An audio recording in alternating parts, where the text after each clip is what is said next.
இருந்து போக போக போக டெவலப் ஆகிட்டே போறது, படிப்படியான முன்னேற்றம். ஆனா கொஞ்சம் ரெஸ்ட் இதெல்லாம் கம்மியா இருக்கும். லீவ் எல்லாம் போட மாட்டாரு, ரொம்ப பொறுப்பா இருப்பார்.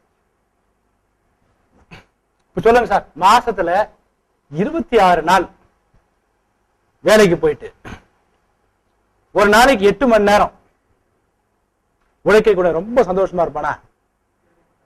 கொஞ்சம் உள்ளுக்குள்ள கொஞ்சம் இது கிடைக்கலையே, சில விஷயத்தை இழந்தாதான் பெற முடியும். அதாவது கடவுளுடைய இயற்கையோட தத்துவமே என்னன்னு பாத்தீங்கன்னா, உங்களுக்கு எதுவும் தேவையில்லாம உங்களுக்கு அதிகமா கிடைக்காது சார். ஆக்சுவலா ஒன்றை இழந்தாதான் இதான் உலகத்தோட தத்துவமே. அப்ப என்னன்னு பாத்தீங்கன்னா, இந்த 2, 4, 6, 10 அப்படிங்கிறது என்னன்னு பாத்தீங்கன்னா, கொஞ்சம் அந்த அகம் சார்ந்த விஷயத்த கொஞ்சம் இழக்கணும். உத்தியோகத்துல ரெஸ்ட் இருக்காது, உத்தியோகத்துல பொறுப்பு இருக்கும்.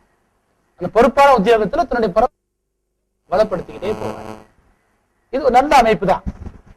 அதே நேரத்தில் 6வது வீடு 1, 3, 7 போது உத்தியோகத்துல மிதமான வேலை, டைட்டான வேலை இருக்காது, நிறைய பிரஷர் இருக்காது, நிறைய பொறுப்பு இருக்காது, ரிலாக்ஸா பண்ற வேலை இருக்கும். ஒரு நாளைக்கு 4 மணி நேரம் தான் வேலை இருக்கும், மீதி 4 மணி நேரம் கொஞ்சம் ரிலாக்ஸா இருக்கலாம். வாரத்துக்கு 2 நாள் லீவ் போடலாம். டூர் நிறைய இருக்கும், உத்தியோக ரீதியான டூர் நிறைய இருக்கலாம். தொழில ரொம்ப பொறுப்புலாம் இருக்காரு, ஆனா மிதமான முன்னேற்றம் தான், ஒரே மாதிரிதான் இருக்கும். தொழில பெரிய கிடுகிடுன்னு வளர்ச்சிலாம் இருக்காது. ஆனா தொழில் ரீதியாக ஜாதகருக்கு ஒரு சந்தோஷம் இருக்கும், தொழிலை ரசிச்சு செய்யற மாதிரி இருக்கும், விரும்பி பண்ற மாதிரி இருக்கும். தொழில் ரீதியான நிர்பந்தங்கள்லாம் எதுவும் இருக்காது. அதனால இதுவும் நல்லதுதான். ஆனா உங்களுக்கு இந்த அமைப்பு நல்லதா, இந்த அமைப்பு நல்லதா? பொதுவா ஏன்னா தொழில் அப்படின்னாவே அது புறம் சார்ந்தது தானே. தொழில் என்பதே புறம் சார்ந்தது, அது கிடுகிடுன்னு வளர்ச்சி பெற்றதா நல்லது. அது லக்னத்துக்கு, அதாவது ஒரு குறிப்பிட்ட பாவம் இரட்டைப்படை தொடர்பு கொள்ளும் போது அது லக்னத்துக்கு கொஞ்சம் சங்கடமா இருந்தாலும் கூட அது புறம் சார்ந்த விஷயத்துக்கு நன்மை தரும். அதே மாதிரி 6வது 5, 9 போது இவருக்கு வேலையே கிடைக்காது, அதனால ரொம்ப சந்தோஷமா இருப்பார். ஏன்னா 6வது வீட்டை முழுசா கெட்டுடுது. அப்ப 6வது வீடு கெட்டு போகுது, 6வது வீடு கெட்டு போனதால லக்னத்துக்கு சுகம் கிடைக்குது. 6வது வீடுனா அடிமைன்னு பேரு சார். அடிமைனா என்ன? உத்தியோகத்துல இருக்கிறவங்க கேட்டு பாத்தீங்கன்னா தெரியும். நிறைய பேர் உத்தியோகத்துல தான் இருந்திருப்பீங்க சார், உத்தியோகத்துல இருந்திருப்பீங்க, எல்லா உத்தியோகத்துல தான் இருந்திருப்பீங்க. இந்த உத்தியோகத்துல இருக்கிற பெரிய குடைச்சல் என்ன தெரியுங்களா? காலையில 9 மணிக்கு ஆபீஸ்க்கு வர சொல்றாங்க சார். என்ன சார் அடிமை மாதிரி இல்லது? 9 மணிக்கு ஆபீஸ்க்கு வர சொல்றாங்க, 10 நிமிஷம் லேட் ஆகணும் சார் மாதிரி இருக்கிற ஆளுங்க வெளியே போக சொல்லிடுறாங்க. அப்ப என்ன ஆகுது? ஒரு கட்டுப்பாடு வருது. சரி, கட்டுப்பாடு என்பது அக வாழ்க்கைக்கு நல்லதா, புற வாழ்க்கைக்கு நல்லதா சார்? அக வாழ்க்கைக்கு கெட்டது சார், புற வாழ்க்கைக்கு தான் நல்லது. இந்த அகம் புறம்னு பிரிக்கும் போது இந்த கட்டுப்பாடு என்பது அகத்தை ஒழுங்குபடுத்துறது தான். நீங்க எப்போனா வாங்க, காலையில 10 மணிக்கு வாங்க, ஈவினிங் 1 ஹவர் லேட்டா போங்கன்னா முடியுமா? நிர்வாகம் நடத்த முடியுமா? முடியாது. எல்லாரும் ஒழுங்கா வந்தாதான் நிர்வாகம் நடத்த முடியும். அப்போ இந்த அடிமை அப்படிங்கிறது 6வது வீடுனா, இந்த 5வது வீடுங்கிறது 6க்கு 12வது வீடு. இது லக்னத்துக்கு சாதகமான வீடு. லக்னத்துக்கு சாதகமான வீடுனாவே சுய கௌரவம் அதிகமா இருக்கும். யார் யாருக்குலாம் 5, 9 இருக்கோ அவங்களுக்கு சுய கௌரவம் அதிகமா இருக்கும். அதனால இவங்களை தன்னுடைய யாருக்கு அடிமையாக அவங்கள முடியாது. அதனால அவங்க வேலைக்கு போறதுல நிறைய சிரமங்கள் இருக்கும். அதாவது 6வது வீடு 5, 9 தொடர்பு கொண்டா, எந்த ஜாதகத்திலயும் அது 6வது வீடு 5 அல்லது 9 தொடர்பு கொண்டா ஒரே ஒரு மாத சம்பளத்தை கூட முழுசா வாங்க முடியாது சார். ஒரே ஒரு மாத சம்பளத்தை கூட முழுசா வாங்க முடியாது. அதுக்கப்புறம் 6வது வீடு 8, 12 தொடர்பு கொண்டா இவங்களுக்கு வேலை கிடைக்குமா? வேலை கிடைக்குமா? வேலை கிடைக்குமா? கிடைக்காது. எப்படி கிடைக்கின்றீங்க?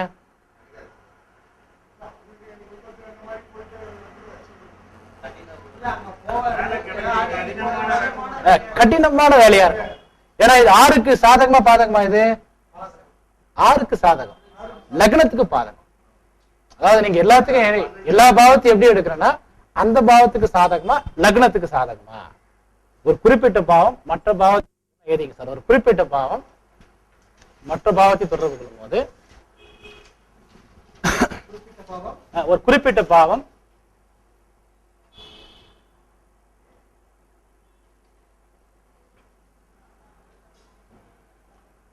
மற்ற பாவத்தை தொடர்பு கொள்ளும் போது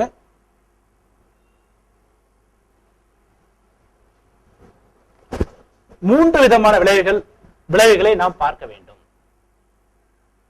மூன்று விதமான விளைவுகள், நிறைய விளைவுகளை பார்க்கணும், பட் முக்கியமா மூன்று விதமான விளைவுகளை பார்க்க வேண்டும். ஒன்று, அது லக்னத்துக்கு சாதகமா அல்லது பாதகமா என பார்க்க வேண்டும். லக்னத்துக்கு சாதகமா, அது மட்டும் போடுங்க சார்.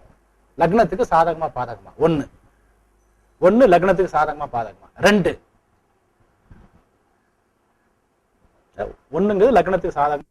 ரெண்டு, அந்த பாவத்துக்கு சாதகமா பாதகமா.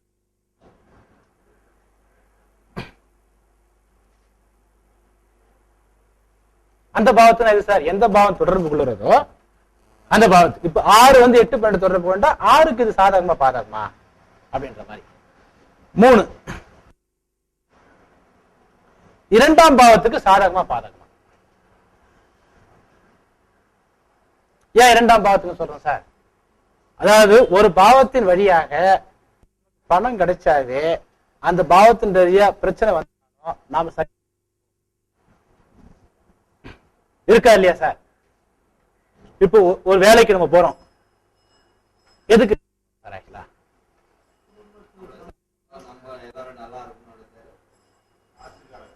காசுக்காக. விஷயத்துக்கும் இந்த அகம் புறம்னு பிரிக்கும் போது நம்ம ஏற்கனவே பார்த்த மாதிரி அகம் அப்படிங்கிறது 1வது வீடு ஆகும்,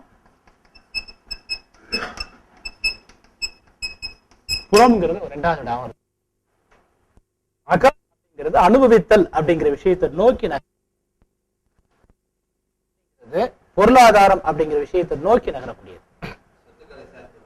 சொத்துக்கள் பணம் கிடைக்கணும், அதுதான். அதுக்கப்புறம் பணம் கிடைச்ச பிறகு எது வேணா ஒரு பழமையை சொல்றோம் இல்லையா, பணம் வந்து பாதாள வரைக்கும் பாயிண்ட் சார். பணம் 10 செய்யும் சொல்லிட்டு தீர்ப்பு எதை கடைசியில பணம் கொடுத்தா எல்லாம் சரியாயிடும்.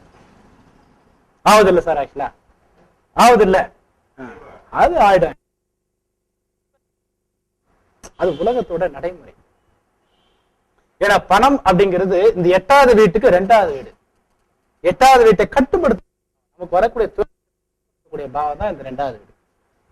நான் சொல்லியிருக்கல, ஒரு பாவத்துக்கு 7வது வீடு அந்த வீட்டை கட்டுப்படுத்தும், சமநிலைப்படுத்தும், பாதியாக குறைக்கும் சொல்லியிருக்கு இல்லையா?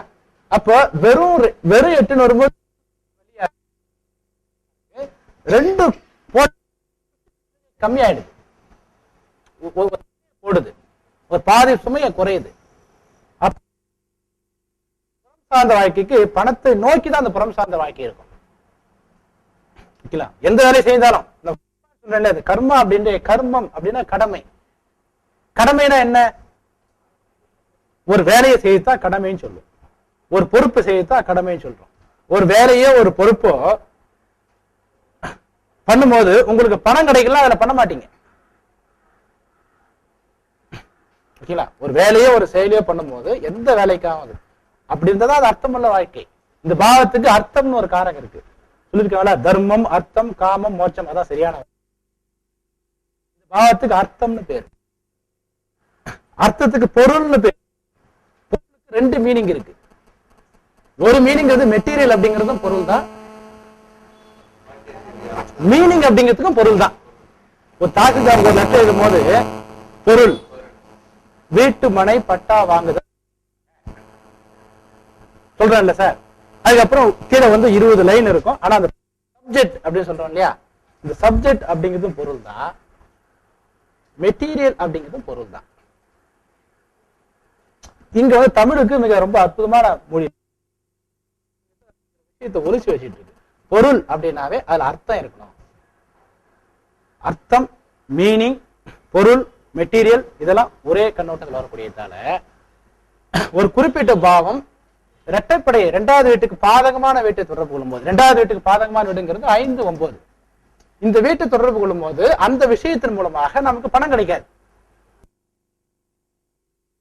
சந்தோஷம் மட்டும்தான் கிடைக்கும். ஒரு குறிப்பிட்ட வீடு 1, 3, 7, 11 தொடர்பு கொள்ளும் போது இது 2வது வீட்டுக்கு சாதகமான வீடு இல்ல, அதே நேரத்தில் பாதகமான வீடு இல்லை. அதனால பண வரவுங்கிறது ஆவரேஜா கிடைக்கும். ஆவரேஜ் சொல்றத விட பிலோ ஆவரேஜா கிடைக்கும். ஒரு குறிப்பிட்ட வீடு 2, 4, 6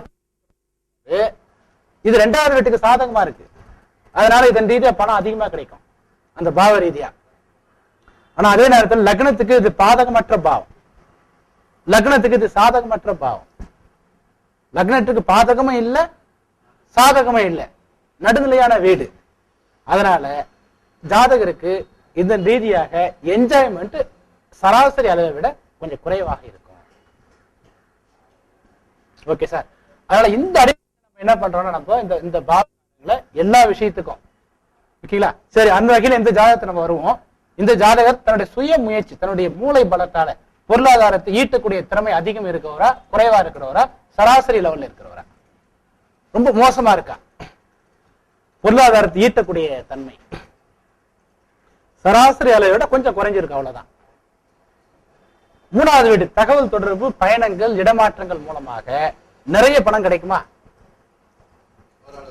ஓரளவுக்கு தான் பணம் கிடைக்கும், நிறைய பணம் கிடைக்காது. நிறைய பணம் கிடைக்கணும் எப்படி இருக்கணும் சார்? இங்க இரட்டைப்படையே வரணும்.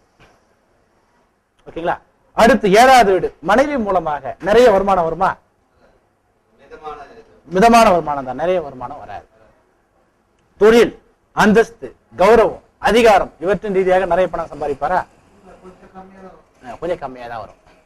சரி, ஓகே. இப்ப 2வது பயணத்தின் மூலமாக ஜாதகருக்கு வலி வேதனை வருமா? பயணத்தின் மூலமாக பயணம் பண்ணும்போது சந்தோஷமா இருப்பாரா, வாந்தி எடுத்துட்டு இருப்பாரா? சந்தோஷமா பயணத்தை செய்வார். கணவன் மனை உறவுக்குள்ள பிரச்சனைகள் இருக்குமா? தொழில் ரீதியாக வலி வேதனை அவமானம் கடன் தொல்லை அதெல்லாம் இருக்குமா? இல்ல, தொழில் ரீதியாக வலி வேதனை கடன் தொல்லை அவமானம் ஜெயிலு இதெல்லாம் இருக்குமா? இருக்குமா சார்? இருக்க. தொழில் ரீதியா ஒத்துருக்கு. தொழில் மூலமாக கடன் வலி வேதனை விபத்து இதெல்லாம் யாருக்கு வரும் சார்?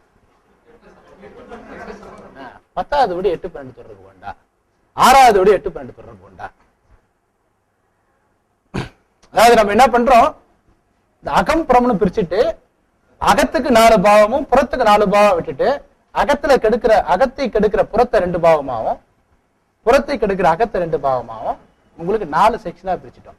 அதாவது இந்த 4 1வது வீட்டை தூக்கி இங்க போட்டுட்டு 4வது வீட்டை தூக்கி மேல போட்டுட்டு இதே திரிகோணத்தை வேற மாதிரி இங்க வச்சுட்டு இருக்கோம்.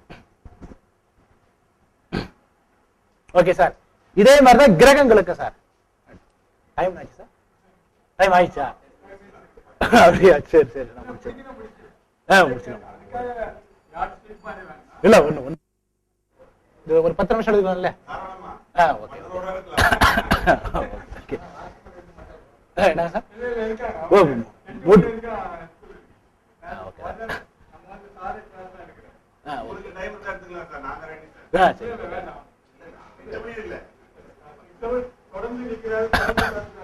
ஓகே. அதனால இந்த இது கொடுப்பனைங்கிறது இந்த மாதிரி தான் சார். ஆக்சுவலா இது நாளைக்கு இன்னும் நிறைய ஜாதகத்தை நான் போட்டு அனலைஸ் பண்ணலாம்.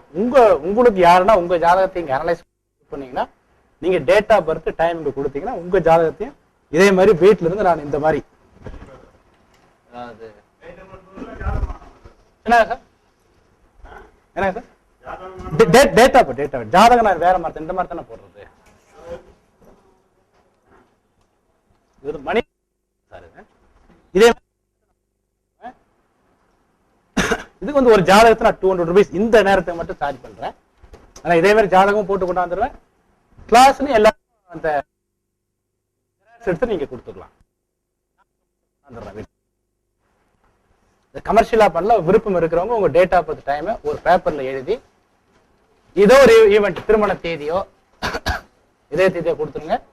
நாளைக்கு அதே ஜாதகத்தை இங்க டிஸ்கஸ் பண்ணுவோம். Okay sir. ஹாஃப் டே மட்டும் நான் டிஸ்கஸ் பண்ணுவேன். மதிய ஆஃப் டே நீங்க தான் சொல்லி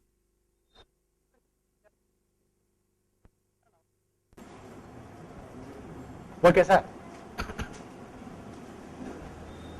அவர்கிட்ட கொடுக்குறேன்.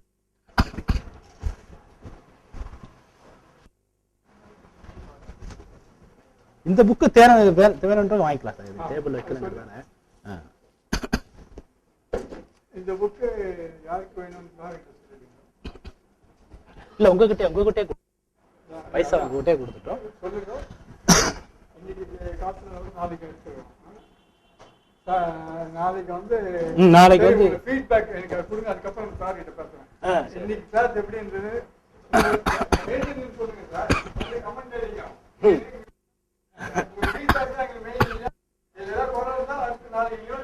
யோசிச்சு பண்ணிக்கலாம். நானும் கொஞ்சம் வேகமா தான் எடுத்திருக்கேன். மற்ற கிளாஸ் விட இது 2 நாள் அப்படிங்கறதால எனக்கும் கொஞ்சம் ஒரு படபடப்பு. இந்த வகுப்புல வந்து கேட்டீங்கன்னா ஒவ்வொரு அந்த ராசி மண்டலத்தில் உள்ள டிகிரிகளா வந்து நல்லா சொல்லி கொடுத்தாரு ஐயா. எனக்கு இதுல ரொம்ப பிடிச்சது என்னன்னு கேட்டீங்கன்னா லக்ன பாவமுனை. அது அந்த லக்ன பாவமுனை வந்து எனக்கு ரொம்ப பிடிச்சது.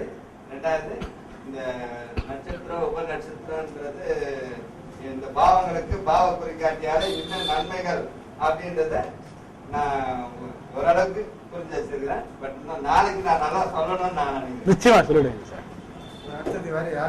இப்ப கீரிக்கும் பாம்புக்கும் சண்டை ஓடுறது சொல்லியிருக்கு. இந்த சண்டை ஓட ஆரம்பிக்கல. நாளைக்கு தான் வரும். அது சண்டை வராதுங்க. இல்ல சும்மா இந்த விளையாட்டு காமி கீரிக்கும் பாம்புக்கும் சண்டை வரும் சொல்லிட்டு கடைசி வரைக்கும் சண்டை போடாம போயிடுவாங்க இல்லையா?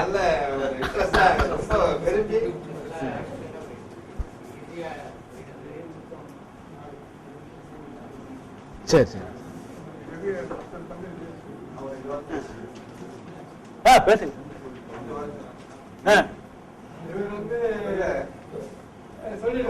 இல்ல நீங்க யாருன்னு சொல்லிடுங்க உங்களை பத்தி.